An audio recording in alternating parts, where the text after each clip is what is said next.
Praise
the Lord, hallelujah.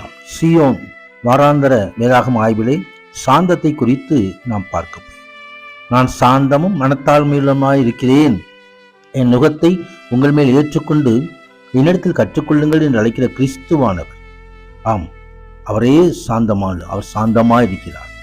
சாந்த குணமுள்ளவர்கள் புசித்து திருப்தி அடைவார். கர்த்தரை தேடுகிறவர்கள் அவரை துதிப்பார்.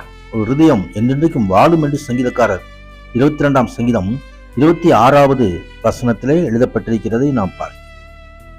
மகிமை உண்டாவதாக. ஆம், சாந்த குணமுள்ளவர்களை நியாயத்திலே நடத்தி சாந்த குணமுள்ளவர்களுக்கு தமது வழியை போதிக்கிறார் என்று சங்கீதக்காரர் 25வது சங்கீதம் 9வது வசனத்திலே குறிப்பிட்டு எழுதுகிறார். அது மாத்திரமல்ல, சங்கீதம் 37:11 சாந்த குணமுள்ளவர்கள் பூமியை சுந்தரித்து மிகுந்த சமாதானத்தினால் மனமகிழ்ச்சியாயிருப்பார். ஆம், மனமகிழ்ச்சி நல்ல ஔஷதம். அந்த மனமகிழ்ச்சியை ஆண்டவர் தருகிறார். 149ஆம் சங்கீதம் 4வது வசனத்தில் கர்த்தர் தம்முடைய ஜனத்தின் மேல் பிரியம் வைக்கிறார், சாந்த குணமுள்ளவர்களை ரட்சிப்பினால் அலங்கரிப்பார் என்று வேத வசனம் சொல்லுகிறது. ஆம், ரட்சிக்கப்பட வேண்டுமானால் சாந்த குணம் அவசியம். நீடிய சாந்தமுள்ளவன் மகாபுத்திமான், முற்கோபியோ புத்தியினத்தை வழங்க பண்ணுகிறான். நாம் மகா புத்திமானாக இருக்க வேண்டுமானால் நீடிய சாந்தமுள்ளவனாக இருக்க வேண்டியது அவசியம். அந்த சாந்தத்தை கிறிஸ்துவனிடத்திலே நாம் கற்றுக்கொள்ளலாம். ஆம், அவர்தாமே சாந்தமுள்ளவர், நம்மையும் சாந்தமுள்ளவனாய் மாற்றுகிற தேவன். கர்த்தர் மகிமை உண்டாவதாக. கோபக்காரன் சண்டையை எழுப்புகிறான், நீடிய சாந்தமுள்ளவனோ சண்டையை அமர்த்துகிறான். சண்டையை அமர்த்தி சமாதானத்தை உண்டு பண்ணும்படியாய் சமாதான பிரபு, சமாதான காரணர் நம்மோடு இருந்து சமாதானத்தை அருளுகிறவர். ஆம், நீடிய சாந்தமுள்ளவனாய் இருந்து நாம் சமாதானத்தை அனுபவிக்கும்படியாக கிருபை பாராட்டுவார்.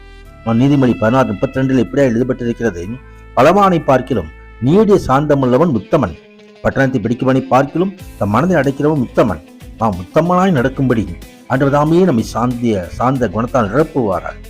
சாந்த குணமுள்ளவர்கள் பாக்கியவான்கள், பூமியை சுதந்திரித்துக் கொள்வார்கள் என்று சொல்லி மத்தேயு 5ஆம் அதிகாரம் 5வது வசனத்தில் சொல்லப்பட்டிருக்கிறது.